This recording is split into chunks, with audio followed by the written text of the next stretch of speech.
صحیح مسلم میں حدیث ہے کہ نبی علیہ السلام نے فرمایا کہ میں اس پتھر کو بھی پہچانتا ہوں جو بعثت سے پہلے مجھے سلام کیا کرتا تھا. تو آپ کو اشارے ملنے شروع ہو گئے تھے کہ آپ کے ساتھ کوئی ایکسٹرا آرڈنری معاملہ ہونے والا ہے. ورنہ آپ دیکھیں نا، آپ گزر رہے ہو اور پتھر آپ کو سلام کر رہا ہو تو بندے کو ایک بار انہی چیزوں کا آئیڈیا ہونا شروع ہو جاتا ہے کہ کوئی میرے ساتھ ایکسٹرا آرڈنری. اور پھر آپ دیکھ لیں کہ آپ علیہ السلام پہ جب یہ سارے معاملات ہوئے ہیں نا، تو اللہ نے آپ کا دل کیسا مضبوط کیا ہے کہ ایک لمحے کے لیے بھی آپ کو یہ خیال نہیں آیا کہ میں کسی غلط راستے پہ چل رہا ہوں.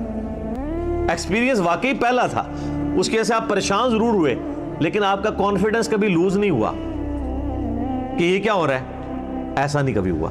وہ اللہ نے دل مضبوط کیا. اور یہ پیغمبر کے ساتھ غیبی تائید ہوتی ہے.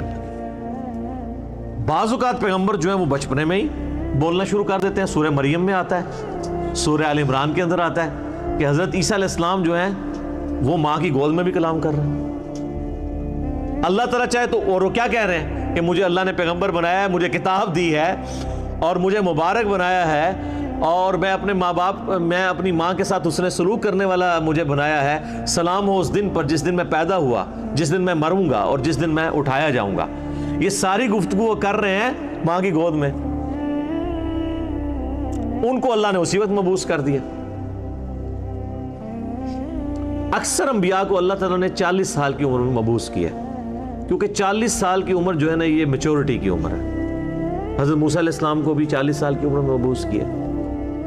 اس کے بعد انسان یعنی دنیا کے سارے حقائق دیکھ چکا ہوتا ہے، اتنے ایکسپیرینسز اس کو آ چکے ہوتے ہیں کہ وہ اب ایک بڑے لیول کی دعوت کو لانچ کر سکتا ہے. اور جو لوگ ذرا اس سے پہلے شروع ہو جاتے ہیں دعوت کے حوالے سے، تو وہ اللہ تعالیٰ کی طرف سے کوئی ایکسٹرا آرڈنری کسی کے ساتھ معاملہ ہو سکتا ہے، جس طرح حضرت عیسیٰ علیہ السلام تھے. اور جب انہوں نے یہودیوں کو ایڈریس کرنا شروع کیا ہے، اس وقت ہارڈلی آپ کی عمر 25 سال تھی حضرت عیسیٰ علیہ السلام کی، جب یروشلم میں جا کے انہوں نے یہودی پادریوں کو للکارنا شروع کیا. بڑے بڑے بزرگوں کی گستاخیاں جب حضرت عیسیٰ نے شروع کی ہیں، اس وقت ان کی عمر صرف 25 سال تھی. وہ تو یہ کہتے تھے نا گستاخی ہو رہی ہے ہمارے ساتھ، تو گستاخی سمجھتے تھے. ایک شخص جو عرب کے لوگوں کی آنکھوں کا تارا ہے، جسے سب لوگ سر پہ اٹھائے ہوئے ہیں، صادق اور امین کہتے ہیں، اس کی مثالیں دیتے ہیں، اس کے فیصلوں کا احترام کرتے ہیں، اور وہ اس خاندان سے ہے جو خانہ کعبے کا متولی بھی ہے. انہوں نے زیادہ سے زیادہ کیا سوچا ہوگا میرے ساتھ کیا کر لیں گے؟ زیادہ مسجد میں آنے پہ پابندی لگا دیں گے نا. شہر بدر کر دینا، قتل کے فتوے جاری کر دینا، یہ تو نبی علیہ السلام نے سوچا بھی نہیں تھا کبھی. اب یہ جب یہ آیات نازل ہو رہی ہیں کہ آپ نے صبر کا دامن نہیں چھوڑنا، اللہ کو تو پتہ ہے میں نے کرنا کیا ہے اپنے نبی کے ساتھ. ظاہر ہے وہ تو اللہ تعالیٰ فرماتا ہے کہ ہم نے قرآن پاک میں مضمون کئی جگہ ہے کہ ہم نے تمام نبیوں کے مخالفین جن و انس میں سے اٹھائے ہیں. اللہ تعالیٰ کہتے ہیں ہم نے اٹھائے. مراد یہ کہ جب اٹھتے ہیں تو ہم انہیں اٹھنا دیتے ہیں، تاکہ یہ کشاکش ہوگی تو پھر حق اور باطل کی کشاکش کے بعد پھر سچائی کی چاشنی فیل ہوتی ہے نا. اگر پیاس ہی نہ ہو تو ٹھنڈے پانی کی قدر کیا آئے گی؟ تو اللہ تبارک و تعالیٰ نے اپنے نبی کو بھی ان آزمائشوں سے گزارا ہے. انڈیویجول آپ علیہ السلام پہ بھی بہت آزمائشیں آئیں، اور اجتماعی طور پہ صحابہ اور اہل بیت پہ بھی آئی ہیں. لیکن جب یہ آیات نازل ہو رہی ہیں تو اب آپ یہ سمجھ لیں کہ یہ ابھی آپ علیہ السلام کے یعنی جو بخاری مسلم میں آتا ہے کہ آپ کے پیٹھ کے اوپر اوجڑی رکھی گئی اور آپ اٹھ نہیں سکے، یہ واقعہ نہیں ہوا ہوا. آپ کے گلے کے اندر صحیح بخاری مسلم میں آتا ہے کہ وہ ڈالا گیا کپڑا اور اتنی زور سے دبایا گیا کہ قریب تھا کہ آنکھیں ابل آتی. یہ واقعہ نہیں ہوا ہوا. طائف کا واقعہ نہیں ہوا کہ جس میں پتھر اتنے مارے گئے کہ مبارک خون سے جوتیاں بھی بھر گئیں. یہ واقعہ نہیں ہوا ہوا. پھر قتل کے فتوے کے رات کے وقت سیدنا ابوبکر کو ساتھ لے کے اور مولا علی کو اپنے بستر پہ لٹا کے آپ علیہ السلام ہجرت کے لیے نکل گئے. یہ واقعہ بھی نہیں ابھی ہوا ہوا. اور سر پر مدینے میں تو لائف ہی پوری ڈائنامک، جاتے ہی یہودی متھے مارے لگ گئے، جا کے منافقین اوپر سے کلمہ پڑھ لیا، پیچھے سے وہ یعنی جڑیں کاٹتے رہے. پھر غزوہ بدر میں جو کچھ ہوا، احد میں تو نبی علیہ السلام کے دانت بھی شہید ہو گئے. اور آپ کی شہادت کی خبر مشہور ہو گئی، اس قدر آپ کا خون بہہ گیا۔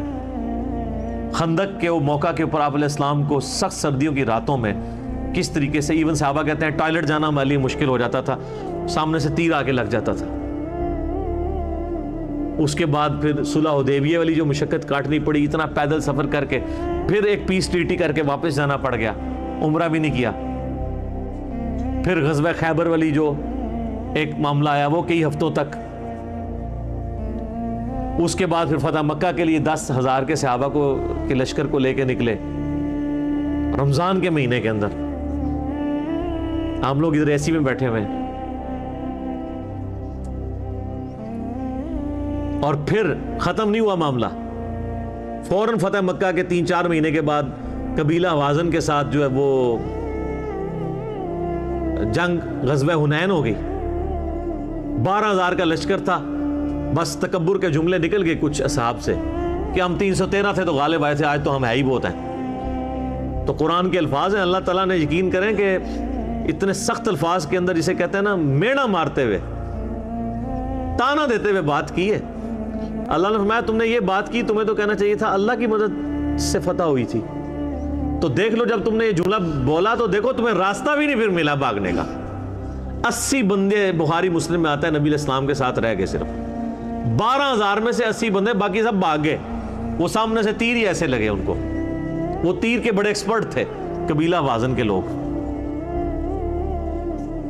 اور پھر پیرلل میں جناب وہ رومن امپائر نے نبی علیہ السلام کا سفیر قتل کر دیا، آپ نے غزوہ موتا کے لیے جو ہے وہ وہاں بھی مہم روانہ کر دی زید ابن حارثہ کی سرکردگی میں، اتنے محاذوں کے اوپر پیرلل میں۔ اور پھر اس کے بعد غزوہ موتا کے بعد پھر وہ غزوہ تبوک کے لیے آپ علیہ السلام خود، جسے وہ جیش العسرہ کہا جاتا ہے، تنگی والا جو مارکا۔ تو اور آخری وقت بھی آپ کیا فرما رہے ہیں، آخری جو آپ آگے خطبہ دے رہے ہیں بخاری مسلم میں، وہ لشکر اسامہ بھیج رہے ہیں۔ اتنی مشکل لائف شروع سے لے کے اینڈ تک، اور یہ تو باہر کی لائف ہے، جو اندر آپ کو تکلیفیں اٹھانی پڑ رہی ہیں۔ بیویاں کہہ رہی ہیں کہ جی اس طرح ہمارا گزارا نہیں ہوگا، پھر قرآن نازل ہو رہا ہے کہ نہیں اسی طرح گزارا کرو۔ تو کئی محاذوں کے اوپر، اب یہ سارے محاذ اگر آپ کے ذہن میں ہو نا تو پھر آپ یہ آیت پڑھیں والی ربی کا فصبر، اے نبی علیہ السلام آپ نے اللہ کے لیے صبر کرنا ہے، ابھی تو بڑے بڑے مراحل آنے ہیں۔